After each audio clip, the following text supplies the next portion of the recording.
So we are now live, ma'am. Yeah, Arnab.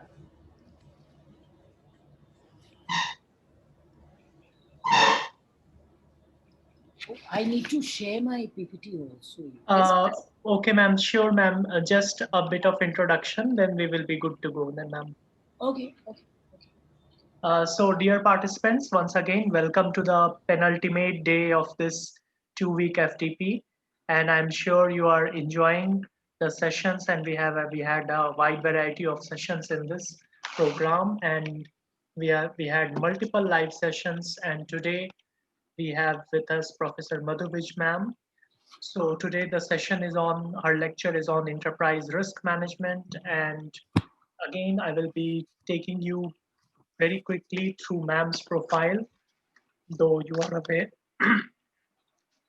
aware, but it is a coincidence that I am getting the opportunity to introduce ma'am once again, because ma'am, we were having different people for different days, but coincidentally it has again come to me. So it is a pleasure, ma'am. So, dear participants, Professor Madhuvij ma'am is a professor of finance at prestigious Faculty of Management Studies, University of Delhi, where ma'am has been teaching for over 4 decades.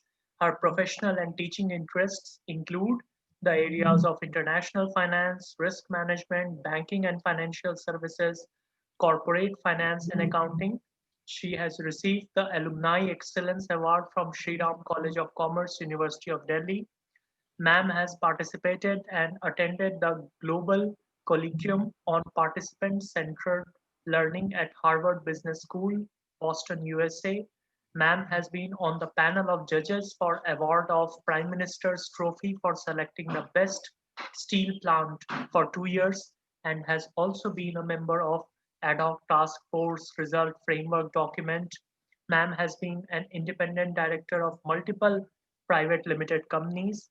Ma'am's research interests include asset liability management, country risk analysis, derivatives, foreign exchange risk management, treasury management, corporate valuation, credit ratings and financial crisis, currency correlation and corporate governance. She has completed a number of projects sanctioned by national bodies like UGC, RBI, ICSSR, SAIL, and Delhi University. She serves on the editorial board and is also a reviewer for several academic journals, national and international, as well as for conferences. Ma'am has published several research papers and has presented papers globally in the field of banking and finance. Ma'am has also authored 4 books and co-authored 2 books. Ma'am is Ma'am has been the director of Women's Studies and Development Center and has given talks on microfinance and gender, on which she also had a project. Ma'am is also actively involved in research, consultancy, and training for several leading public and private organizations in the areas of project management, strategic financial management, case-based method of learning and teaching, and finance for non-finance managers. So, ma'am, Lata ma'am has already welcomed you, but once again, on behalf of organizing committee and all participants at such a short notice in your busy schedule, we are very grateful that you accepted our invitation and spared time for this live session. Thank you, ma'am. Over to you. Yeah. So, Arnav, before I start, I would like to share my screen. Okay. So Sure, ma'am, you can do I it. can do that. So I'll just need to see how do I do that. Once.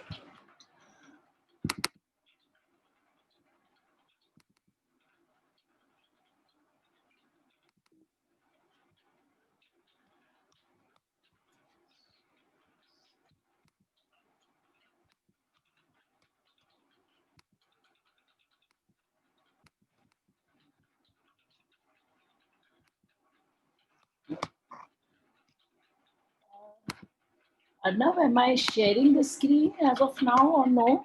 Not yet, ma'am, but Uh, I think.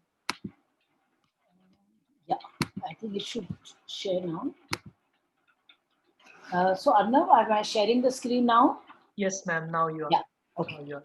So thank you, Arnav, and thank you Lata, for a very warm welcome. And, it's always a delight and a pleasure to be, being a part of Ramanujam College Teaching Learning Center. And as I always say, you all, have so much of energy, and you do, a lot of these programs. And I'm sure the participants would be really, grateful, for the kind of learning they're getting during this period. Let me not waste much time and start with this. It could be a new area for all of you, but it's called enterprise risk management.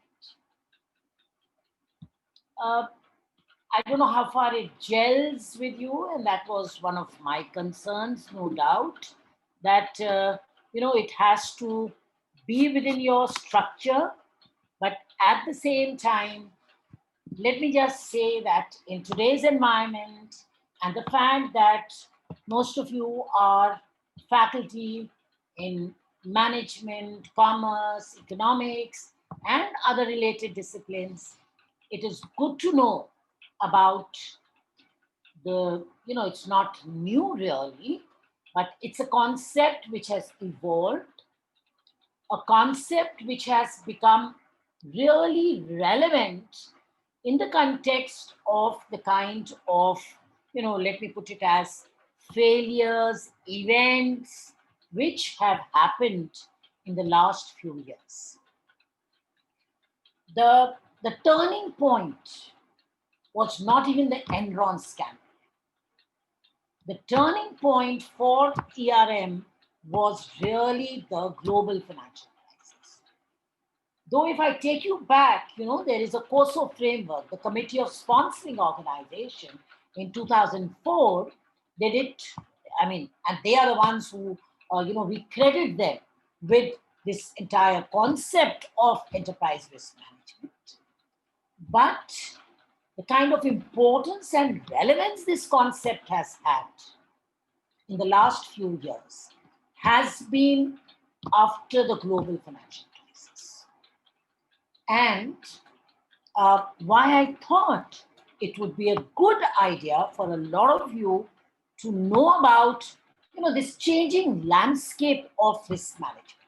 Because, when you talk of risk and you talk of uncertainty, they have a little negative meaning. So risk means I'm going to lose funds. And if as a financial manager, I'm definitely going to lose funds. So if there's a risk attached with a portfolio, there's a little high probability of my losing. Now, this concept of enterprise risk management looks at both the upside and the downside of risk. And, as I said, the global financial crisis. And as a result of the global financial crisis, it was, as I said, a major turning point. And to give you a little example of how it was a major turning point, we had the Companies Act 1956. Amendments, no doubt, yes, over a period of time. But the reference was always to Companies Act 1956. The Companies Act 2013, which was, it was felt by the regulators that you really need to relook at the law. You really need to ensure that events like this are taken care of. And enterprise risk management was a concept which was specifically emphasized in the Companies Act 2013. So this is one part of the background. The other part of the background is that after this, all companies, and remember, I'm talking more from the point of view of the board's perspective. It was the duty of the board of directors and all other related committees. Could be the CSR, could be the auditors committee, could be the stakeholder relationship committee, could be the grievance committee. All of them needed to look at risk management from their perspective. And it did not stop there. Companies had to have a risk management policy, and they would need to put it on their website. So, and to just add on to this, so that you understand that risk or enterprise risk management, as we are saying, is not only finance, is not only accounting. You know, an important dimension of enterprise risk management is business continuity planning, BCP. And this is what the Tata case has also told us. So, my perspective in giving you this overall, background of ERM is that, it's something which has become relevant in the last 3 or 4 years. And, in fact, let me also say here that it was sometime about 5, 6 years back, we had got a special request from a public sector undertaking to do a program on enterprise risk management. And that was the time, even I was not much aware. But when we looked up and we realized, oh, this is how relevant it is going to be in times to come.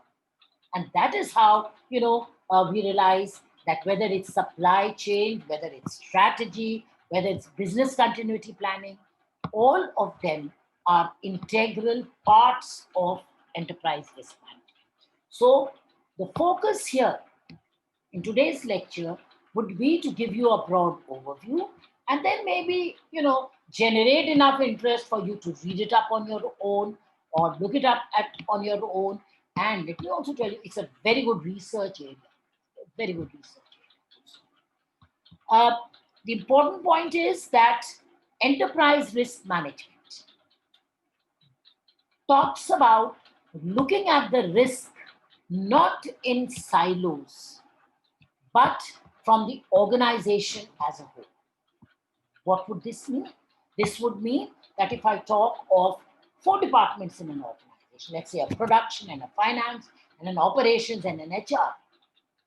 Now, in a typical setup, what was happening? Each one of them was looking, oh, what would be my risk? But now, after ERM, everybody needs to look at enterprise risk management as a complete whole. Okay, so this is one important part which says, and I would also say, this binds the whole organization together.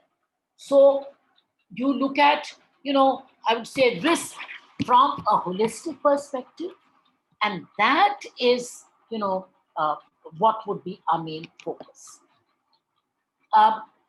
Before I go ahead, to help us understand a little more about enterprise risk management, there are 4 dimensions which are very relevant for enterprise risk management.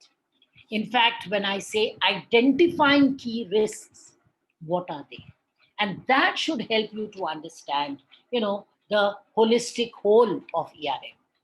So I would say the key risks in ERM are: 1, strategic risk; operation risks; reporting risk; and compliance risk. And this is what we are borrowing from the regulators' framework. So the regulators have said ERM is about these 4 risks. So what is strategy? Each one of us understands, the kind of, importance the strategic decisions in a business has. And who is in charge of strategy? It is your board.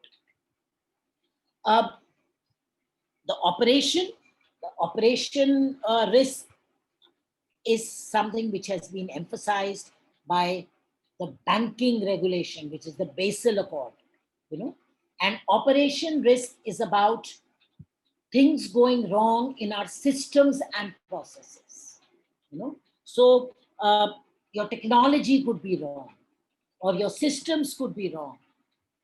And a good way of checking the operational risk is the internal accountability structure. So it could be your MIS also. It could be your cyber security risk also. What are the systems that we have put in place? Then the reporting risk. Now, the reporting risk, as finance experts, all of us understand this fairly well. The reporting risk could be, your the balance sheet, the financial statement manipulations, the off-balance sheet items. So, it's all connected with this. Uh, and the last is my compliance risk. Now, compliance risk is about, being in tune with the applicable laws and regulation. So this is about the legal compliance. And the legal compliance, what better way to understand than today's environment? So today, as a result of COVID, you have social distancing norms. That is a compliance risk. And all organizations have to be following that, or whatever other necessary compliances need to be kept in mind.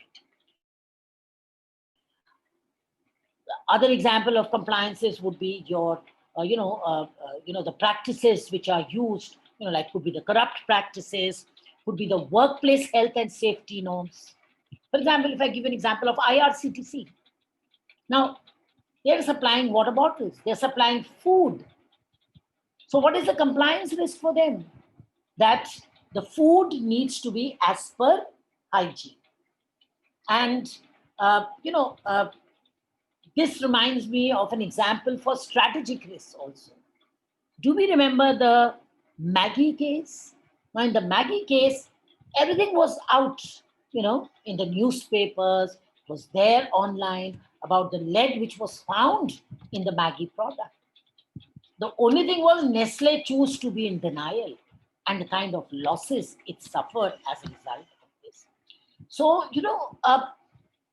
various events like this have more or less made it mandatory for organizations to look at risk from a holistic perspective and not in silos. So in the Maggie case, you can't say, oh, it's the production department which is at fault. No, you need to look at other divisions also. Uh, then, for operational risk also, one could give you a lot of examples here. But if you read the last two lines here, risk need to be managed at the speed of risk. So this is like, the frequency of it occurring. How fast would be the speed of risk would need a lot of efforts from the side of the organization. But risk is not hygiene. Now, this is an important statement, which we make in ERM. What does this mean? Risk is not hygiene. Now, what is hygiene? You get up in the morning, you brush your teeth, you have a bath every day, you wear clean clothes. What is that? It is hygiene. So, risk is not hygiene. You know what it means? Risk is simply not compliances. So, if you're going to talk of risk, it is not that I maintain social distancing norms, I maintain the food safety standards, and that becomes risk compliance. No. So, risk is not just regulatory compliance, it's a lot more than just hygiene. Okay. Uh, in the context of enterprise risk management, you can think of various examples in the present scenario which have made this whole working mandatory. Just 1 second. Now, the way the whole this concept has evolved, it forces us to look at risk from a very I would say a complete perspective. Okay. Now, we just told you about some basic perspectives of risk, and this also should help us understand, and why I'm just making that little background part a little clear. here is so that some commonly accepted myths about risk, you know, we do not think that this is what enterprise risk management is all about. You know, the black swan theory. Everybody thought swans were white till you discovered a black swan. And what is this all about? It's about events that come as a major surprise, they have a major impact, and they are hard to predict. And, earlier we would give a lot of other examples. Like I could give an example of a virus infection here, or the collapse of BlackBerry, or Adobe, or Sony Entertainment, where they had to actually stop the screening of a movie, many years back. But now I think the best example for this would be my COVID. You know what? COVID is being related. COVID is being compared to a black swan event. Events that have a rarity of occurrence, but if they occur, their impact is very, very significant. I'm not going to do that part detail here, but when we talk of enterprise risk management, we talk about, about two variables. Two variables become important in the context of enterprise risk management. And these two variables are probability and impact. And how do we look at it? What is the probability of an event occurring? And what will be the impact of an event? For example, the probability of an earthquake, the probability of a Katrina could be 1%, could be 2%, or maybe negligible. But all these structures which are coming up today are earthquake resistant. Why is that so? Because if this event were to happen, the impact could be very significant. And that is the whole reason why, this black swan events kinds of phenomena are being looked at very carefully. And the other reason is that for a lot of these events, like the COVID event also, there's a human perspective involved. So why are we not taking the COVID lightly? It's because human life is involved. So it's important for organizations to prepare a contingency plan which helps us in looking at how you could manage, control, and have a plan, a contingency plan to to take care of this event as and when it occurs. Let me give you another example. So one could give a lot of examples. Like remember, I was mentioning BlackBerry. Now, this was all corporates, all executives, everybody. It was a status symbol. So till 2007, everybody had a BlackBerry. But what happened? You did not see the innovation coming. And that was the time, the iPhones came out. And BlackBerry did not innovate. And the same could be true for a lot of other products also. So you look at the kind of innovations and inventions, which have come up. Or, I don't know whether a lot of us remember this Modi Xerox. Now, it's all about anticipating the invention and anticipating the innovation to take into account. Okay, as faculty, as educators, a good example here could be the publishing business. Just a year or two back, or maybe just before COVID, it was mandatory for all students to be reading books. Okay, COVID has probably, the pace has increased with all the online lectures. But even before this, uh, the publishing business was being threatened with the online sources, the open sources, and the fact that a lot of information was easily available online.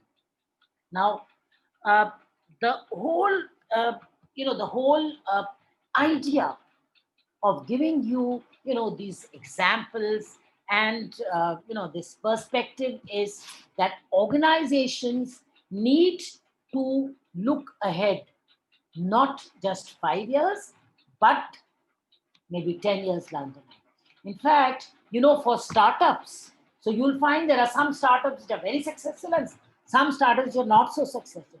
It is said that when a startup comes up with a product A1, it needs to have a product A2 and A3 in its kitty. Because when you come up with a product A1, somebody would have definitely innovated and somebody could replicate your product. And then, probably, you need to think faster or innovate faster and come up with a newer and a more, I would say, an advanced product. Okay. So the whole focus here is that, and as I said, the Companies Act 2013, this gives us the approval by the regulator.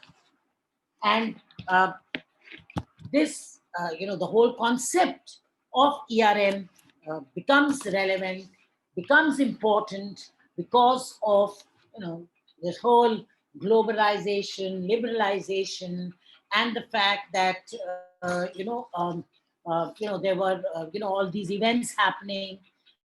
There was a complete threat, the survival, regulations. There were high-profile companies' failures, starting from Enron to WorldCom to Satyam to the global financial crisis. And then we have a lot of these bank frauds now. And with Yes Bank also being under scandal.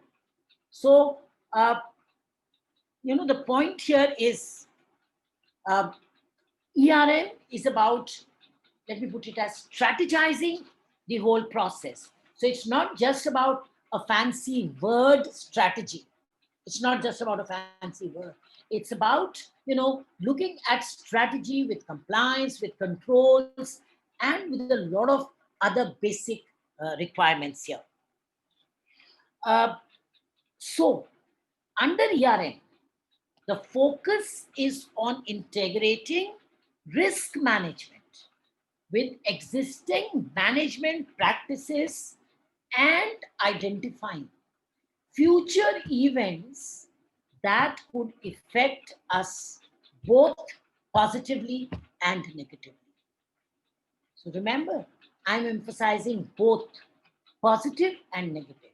So if you remember the first slide, we said it's about both upside and downside. So at no point we are only looking at the negativity of risk. And what does ERM try to do? ERM tries to, I would say, transform risk management into a proactive function, which the organization needs to continuously upgrade, look at continuously, and it's a process. It's a completely process-driven activity. ERM helps organizations to create value. Remember, in in our accounting lectures, or when we explain to the students, we talk about value creation. We talk about economic value added. Now, all this is a sub part of enterprise risk management. So, enterprise risk management does talk of value creation by an organization. So what happens? So what has what has happened as a result of these high company failures, the chances of an organization survival, and all? You know, the focus of ERA has been to decide which risks are important. And once you decide these risks, then you integrate these risks with the main plan, and then you decide how to control them, how to manage them, how to deal with them. I'll again emphasize that it's about the right checks and balances that you try and maintain in an organization. Now, the concept of ERM is not a static phenomenon. So that is again an important part which I'd like to focus. It's not static. It's not that I've done ERM today. If I've taken, so this was what the traditional concept of of risk management was. You decide what is important today, and then so okay, I have put the checks and balances, and that's about it. No, ERM is about a consistent journey. You know what happens? This makes the task of leadership very difficult. There's a constant strain on the leaders. Why? Because there's so much information which is online now. There's so much information which is in the news. There's so much of sector specific information. So all this makes it a strategic challenge for the organization and the leaderships also. And the whole focus in ERM is I need to change the mindset of my middle management or my top management, anybody who has that rigid approach. So since ERM is a top-down approach, it's not a bottoms-up. No, it cannot work bottoms-up. It's a top-down approach. The onus lies with the leadership itself. So first, they need to appreciate, or that is why I started with that it's a board-level function. It's the audit chair. It's a stakeholder committee chair. It's a CEO. It's a CFO who need to, look at how would I, look at, this risk, and I would ensure that, my employees, there is a change in their mindset. Okay. And then, yes, we are talking about the fact that, it's a complete comprehensive approach. And yes, even though it's a tops-down approach, it doesn't mean that, if let's say the board of directors, they decide in their meeting that we are going to look at ERM and we are going to look at the various functions. No, that would never be successful. It is not the task of a selected few. It is the task of each and every individual in an organization. So, a lot of you would then ask, we have continuously been saying ERM is this, ERM is that. What is the difference? So we'll spend, about a few minutes in helping you understand the difference between traditional risk management and enterprise risk management. But before I go to this difference, let me just mention one more part which has just come to my mind about ERM. Whatever I've said till now, this should not give you an impression that ERM is the brakes in an organization. So ERM is not about the brakes in the activities of an organization. So when we've said that ERM is about a continuous journey, that is what we meant, that the focus here would be on the continuous part of the journey. And let me also help you understand that the whole evolution of ERM, I did say it has been after the 1990s. But let me just mention a few events for you to appreciate this a little more. As students of finance accounting, we would know what the Basel Accord is. So remember, after the Enron, and I hope we understand that Enron was one of the Fortune said it's one of the 6 best companies. And before, Enron shares collapsed, apart from getting the best corporate governance prize, so on and so forth, his share was trading at $1.95 or even more than that. And immediately after, it fell to less than $1.6 or 0.72. And when you look at these high profile company failures, that is the time, the Basel Accord was formed, which was about international best banking practices. Then there was a September 11th event also in the US. And, apart from this, the corporate accounting frauds, which have been very regular, then Katrina. So, it's a lot about, a combination of these factors. And a little later, I will also mention how after the global financial crisis, the credit rating agencies have also formally adopted ERM into its methodology. Okay, so what is the difference between traditional risk management and ERM? Is there a difference? Are they the same? The answer is both yes and no. So it is linked. It's linked. The source is the same. From where we derive the concept is the same, but the difference is in terms of a perspective. The traditional risk management will take a little narrow perspective. It takes a little narrow perspective, whereas ERM, remember we said strategy, compliance, about operational controls. So it tries and give you a complete perspective of the of the organization. So enterprise risk management, as we are saying, is not about just looking at one perspective. It's about a broader perspective. And the reason, and as I started off with also, and more when I'm doing this distinction, is because in spite of all this, the implementation of ERM still remains a little weak. There are a few bodies like Institute of Risk Management, Global Risk Management Institute, who have taken it upon themselves to create risk intelligent professionals. So they, what they are doing? They're only concentrating on risk management, which talks of supply chain, which talks of ERM, which talks of FRM, which talks of business risk, which talks of value chain, and so on and so forth. And which talks of cybersecurity frauds also.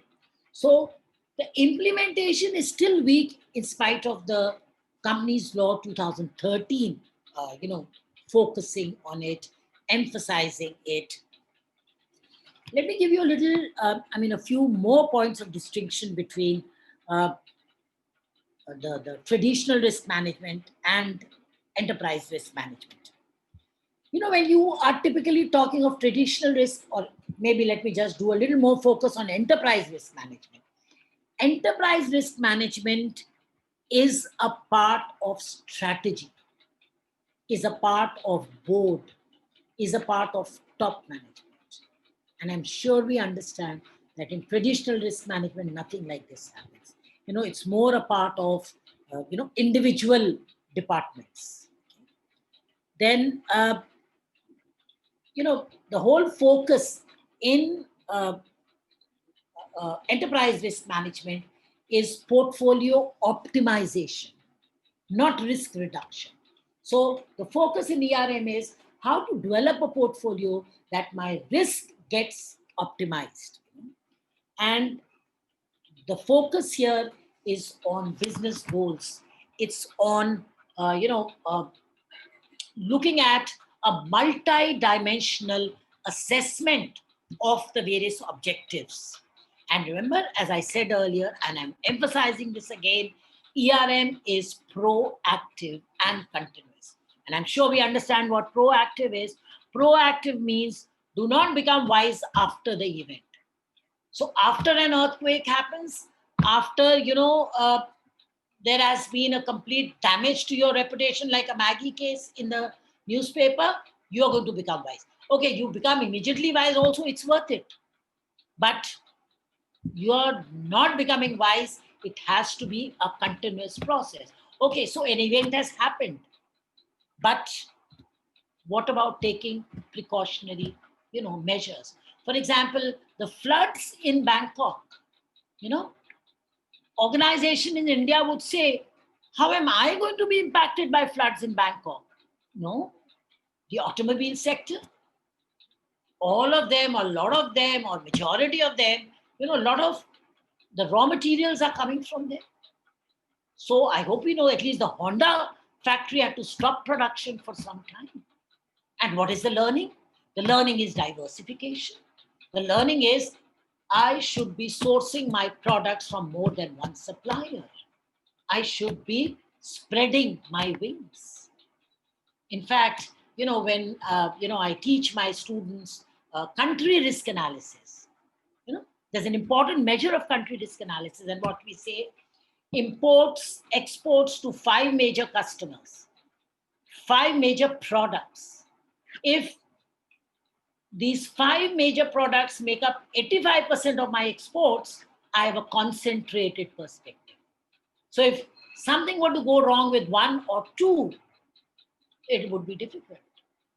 For example, if 60% of my products were exported to Greece, then if there is a crisis in that particular country, then what is going to happen? I mean, my imports and exports both will get impacted, and our economy suffers because of the fact that we have not diversified. Okay, and uh, I hope as students of accounting, we all understand what intangible assets are, and I hope we know, and that is where ERM also focuses. ERM is a lot about off balance sheet items, items which do not find a place inside the balance sheet. So traditional risk is on tangible assets. ERM's focus is on intangible assets. And you know what these intangible? I'm not just talking of patents, trademarks, and so on.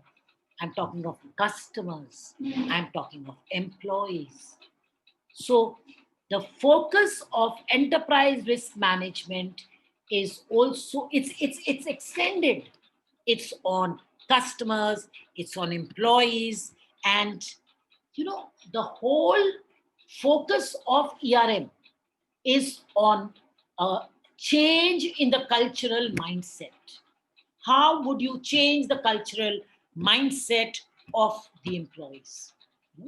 So and again, I'm reminded of, when we teach mergers and acquisition.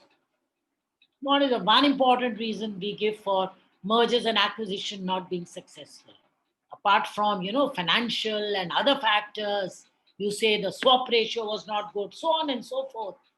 One important reason for mergers and acquisitions not being successful is the culture factor. When you bring together people from different cultures, that may not gel well. So the focus in ERM is about the cultural part of organization. How do you change the cultural mindset of individuals? That is the important part. So to just give you a diagram here, that the whole growth has been the 70s and the 80s and the 90s, and this is what we are continuing with it. So the 70s, most important was credit risk, accidental risk. 90s, it's market risk, credit risk, accidental risk. 90s is about strategic risk, operational risk, financial risk, and accidental. So please remember one more thing here. At no point we are leaving the risks which were there.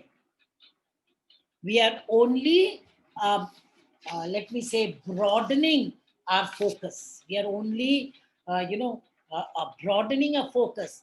We are increasing our coverage. So that is what, the enterprise risk management today is all about. Okay.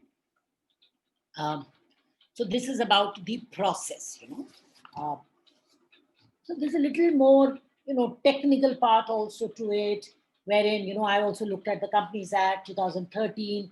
I looked at the COSO framework also. That's what we use for our teaching. Then after the global financial crisis, there is a new framework also, which gives a lot of emphasis to this whole process of ERM.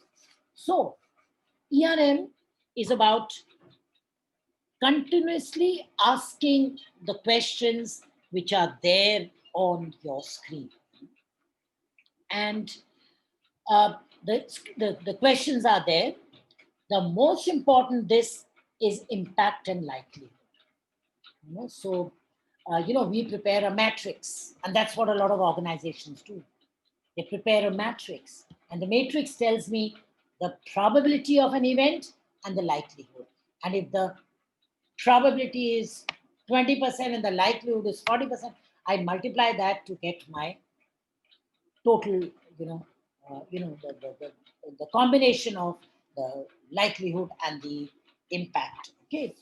So this gives me the likelihood of an event when I multiply the impact and likelihood, and it also gives me the consequences.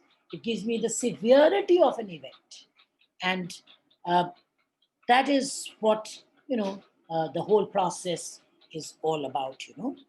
Uh, you know they focus on how do you reduce the impact of the event happening.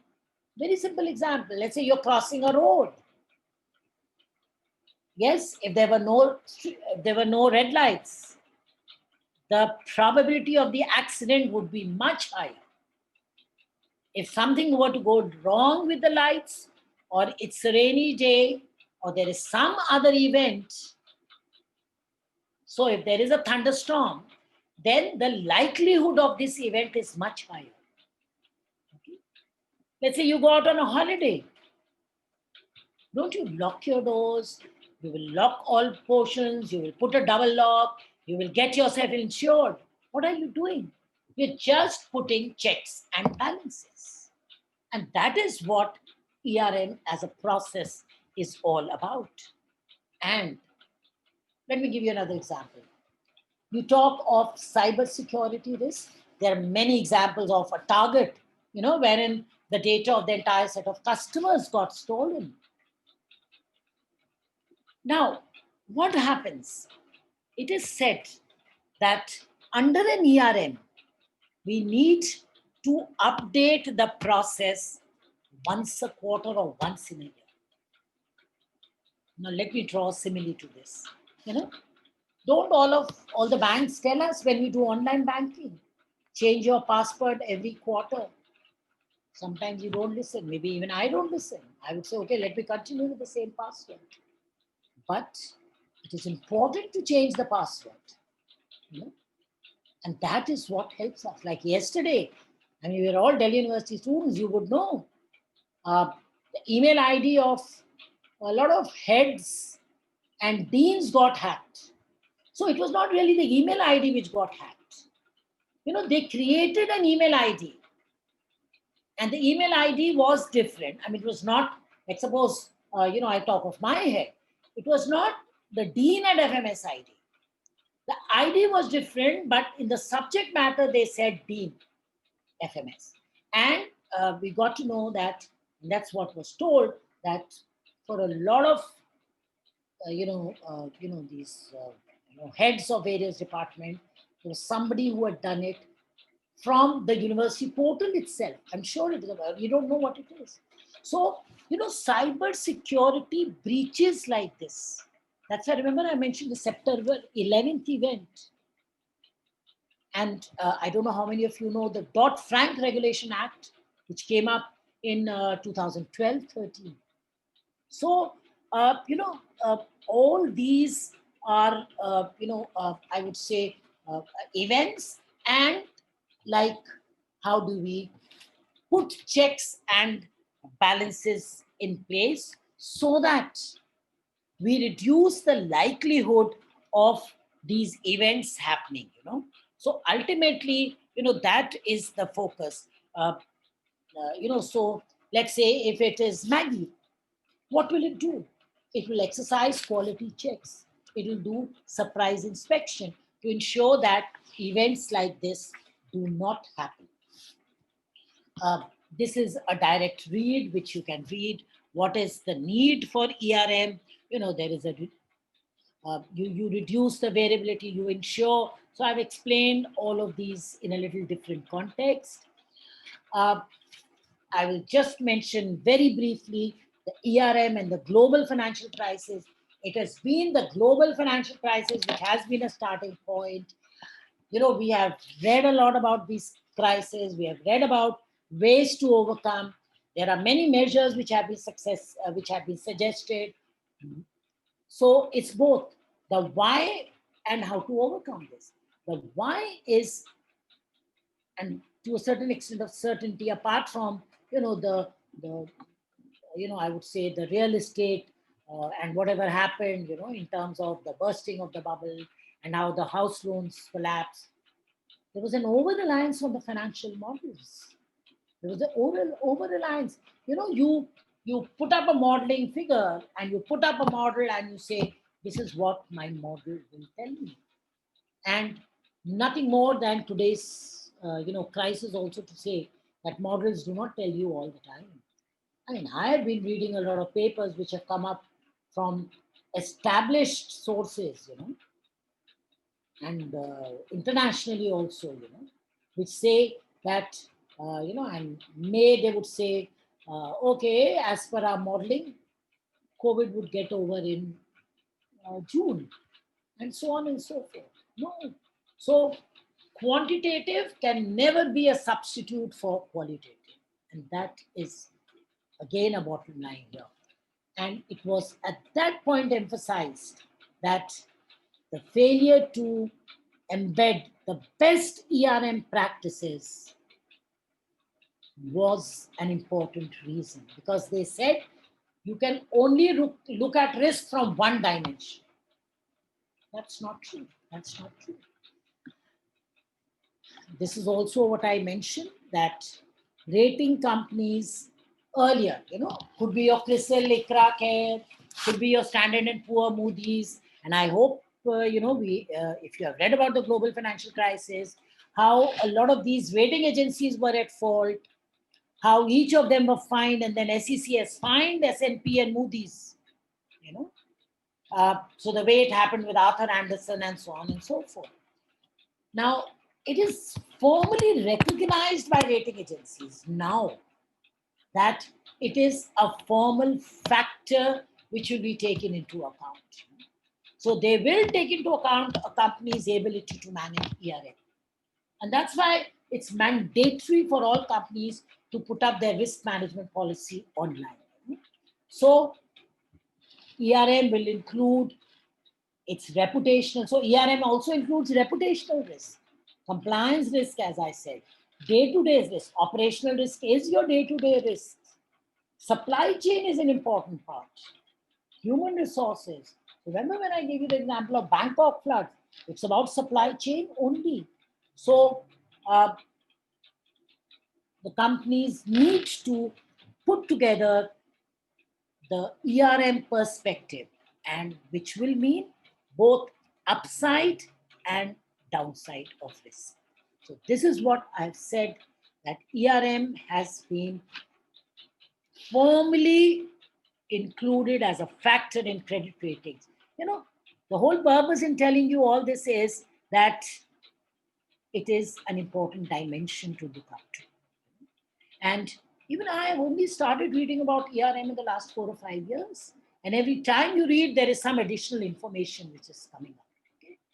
So the 4 components which they mention are this, but then there's a lot of, there's a lot of fluidity in the concept. So there's a lot of, there are other concepts also which you can take into account here, but these are the main concepts which they are saying. I was trying to draw this diagram. I couldn't do it so well, but I wanted to show this diagram to you as an evolving approach to risk management. So, the left-hand side is the traditional risk management approach, and the right-hand side is the effective risk management approach. Now, if you look at this diagram here, the arrows go in multiple directions. So there's one going here, here, here. This means that risk management is a combination of conflicting actions. Somebody is talking of A variable, somebody is talking of B, C, D, and so on and so forth. But if you look at the right part of the diagram, it says there is a focused attention on risk. There is a concerted focus attention on risk. And this focused attention, everybody is moving towards the same path. That is the, something which I thought, would help us. In fact, I would like to close with this little part, which, it's like a summary what I've talked about here. And then I think this should be the last slide, which talks about how ERM is different. And, like that's what I say, in a physical class, one can always ask, the students and ask the participants, how, what has been your learning? How do you think ERM is different? But, the whole process of ERM is different in terms of the kind of journey we have told, and what we have also said about, this whole ERM being a journey, and it's a continuous journey. And, I have used the word strategy again and again, because a lot of times when even I ask my students, where would you like to work? Or when they say in the strategic role, because strategy is supposed to be coming from the top. So the fact is that ERM function is also a strategic view of risk. So they look at the strategic view by looking at all perspectives, all dimensions of risks. And, what would our discussion on ERM be if we do not optimally allocate the resources? So unless it helps in better resource allocation, unless it helps in better governance, it helps in better ethical standards, it helps in, removing the supply chain imbalances, there's no point in, vouching for a system which, is not effective, which is not efficient. So let me close here by, so this is the last slide, and yeah, it goes by 5 o'clock, nearly 5 o'clock also. And I'm closing now, and thank you, and I hope, this is like just explaining the concept. There are ways, there are methods, there are techniques, but then we leave it to you to read up or, to go into the details. But thank you very much for your patient listening. And I do hope there is a takeaway from this lecture, which is a little different from, your research methodology and other lectures. Okay? So thank you once again. Thank you once again. Yeah. Thank you, ma'am, for this enlightening lecture and merging in inter ERM with various other dimensions and other things. In fact, ma'am, tomorrow we have a session on cybersecurity also. So you just pointed that out. Ma'am, there are some questions in the Q&A if you would like to take them up. Yeah, of course. Let me know. I can read a few on the chat also. Okay, so chat is a little clumsy, ma'am. Some other Okay. things also So, going on. yeah, But so you tell you me. can see the Q&A, ma'am. Okay, so you can tell me where are the Q&A. Uh, Yeah, this is Q&A only, which I Yeah. yeah. Okay, so whatever you like to take up, ma'am, you can. I can take up all of them. So the first one says, how can small businesses start up incorporate enterprise risk management? See, ERM is not something which is very costly. Remember what we said? it's it's about a change in mindset. So whether it's a small business or whether it's a business, it's about integrating your strategic plan with other functional areas in the business. And if I put it in one line, it's about taking a holistic perspective of an organization. So, I'm not looking at different departments separately. I'm not even looking at a strategic, operational, reporting, compliance separately. I'm looking at all of them together and then seeing, okay, this is how, my, risk will look like. So it really doesn't matter because ERM is ultimately what is the purpose? The purpose is to improve the performance. Purpose is to upscale your work. So I think that would be my response to this. Uh, the other question is, I want to know the meaning of top-down approach. The top-down approach means something which starts from the board of directors.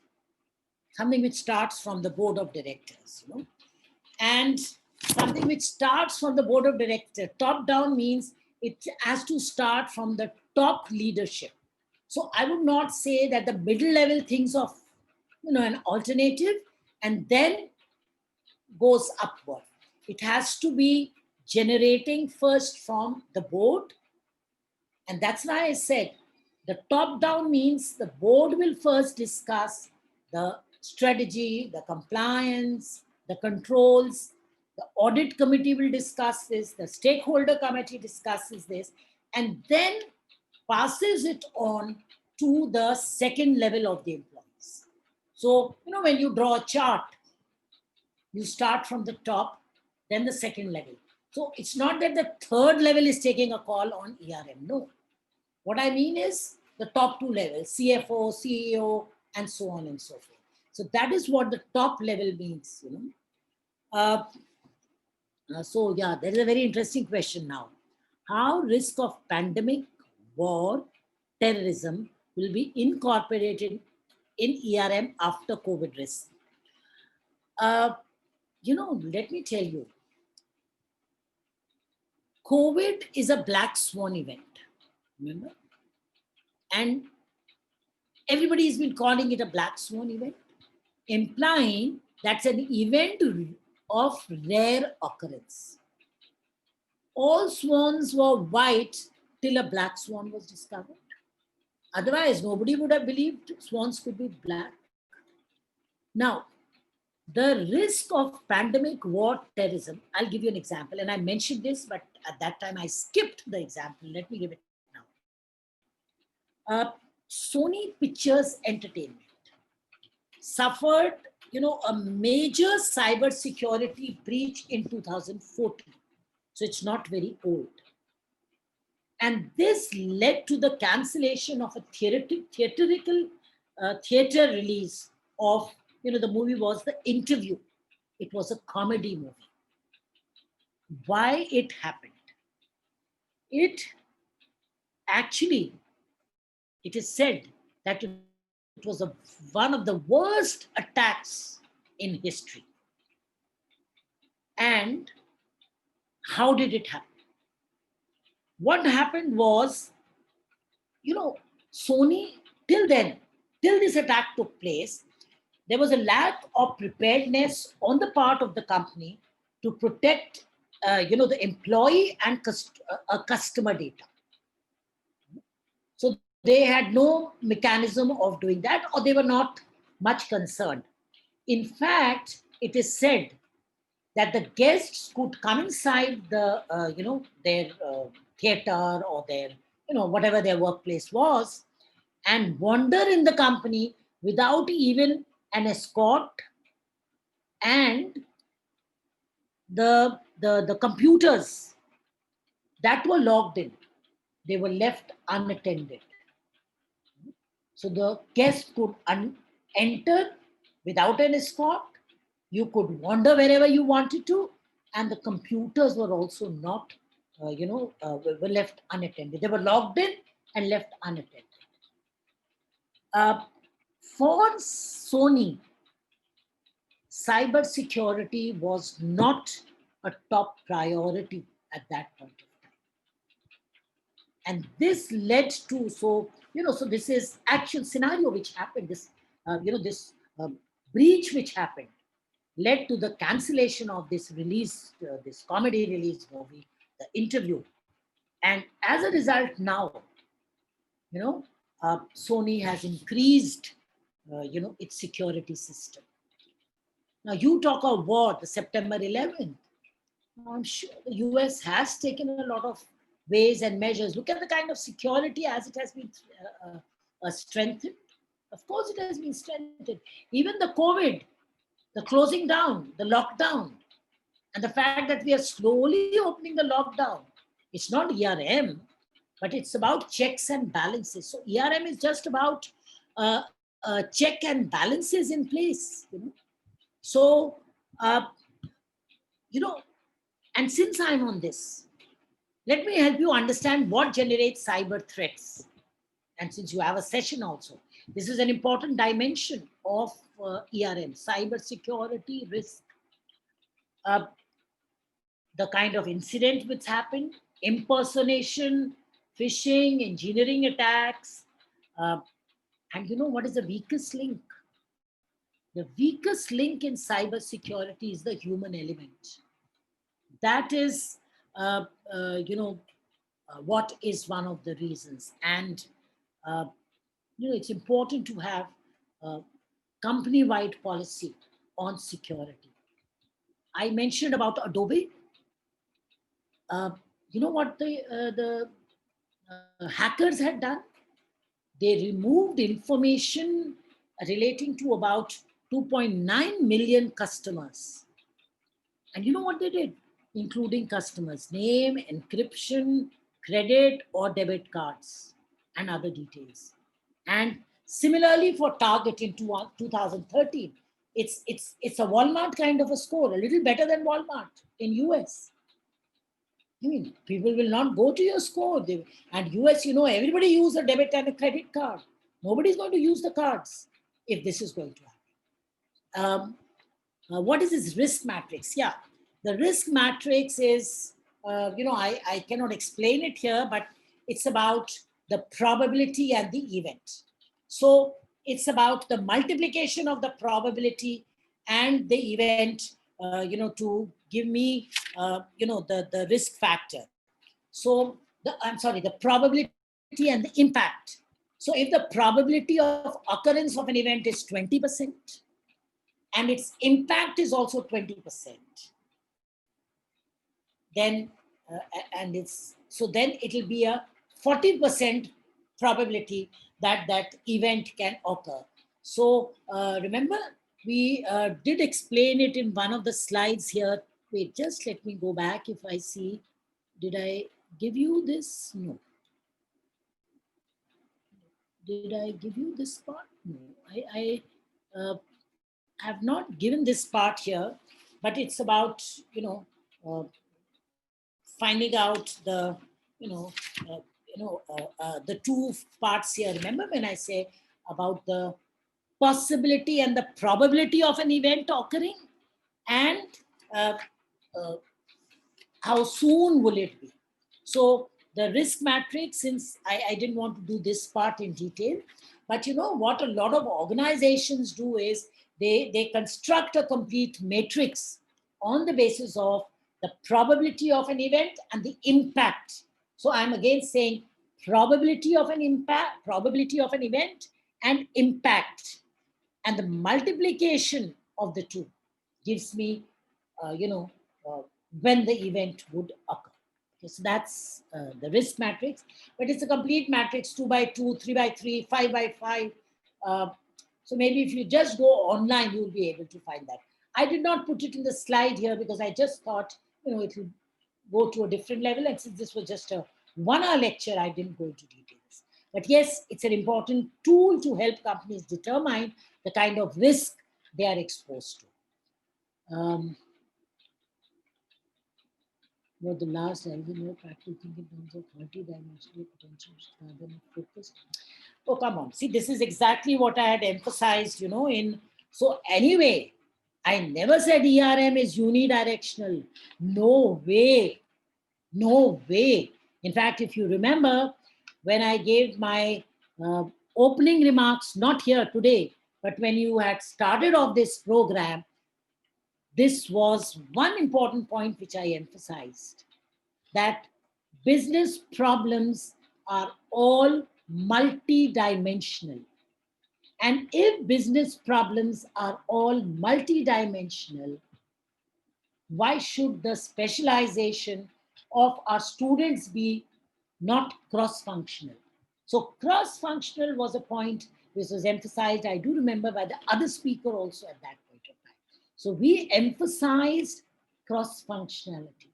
So I completely, at no point, I have never meant unidirectional, unifocus. No, ERM is in fact, traditional risk is unidirectional.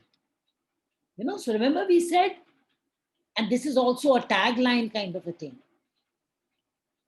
The earlier concept of risk thought of risk in silos. That is unidirectional. Remember, I started off with this. But the present approach thinks of risk as a combination. And that's why I, gave you these 4 points of risk, which is a strategy, operating, compliance, and reporting. And I also said risk is not hygiene. Risk is not hygiene. Risk is not brushing your teeth. It is a lot more in an organization. So please, yeah, that's absolutely right. It's not multidimensional. It is multidimensional, sorry. It's not unidimensional. What is the relation between risk and economic profit? No, I did not mean that there is a relation between economic value. But what I said is enterprise risk management for an organization helps in value creation. And when you say value creation, as a finance person, value creation always means shareholder value creation. So it is in this context, I talked of EVA. Though, uh, in the context of risk, we are not drawing any parallel between, I would say, the calculation of EVA and the calculation of risk, I would say. But the whole idea is that if an organization is adhering to high ERM standards, it will result in high value creation. Okay. So, that is what, I wanted to focus here. Okay. In fact, uh, let me give you another little related, or that's also a part of ERM. In sports, injury to a key player is enterprise risk management. Because what happens? So you have a Virat Kohli. He's a key player. I really don't know if he's an all-rounder or not. But I know he's the captain and he's a key player. What happens if there is an injury to him? That is the error. And I'm sure you'll be able to understand. So where will I club this? I don't know. In which category would I club this? But I know that an injury to my key player will impact my entire set of fortunes. And if he is not playing, then I may lose out a lot on advertisements, I may lose out on a lot of public, I may lose out a lot in terms of revenues. So I think, those are good examples of ERM.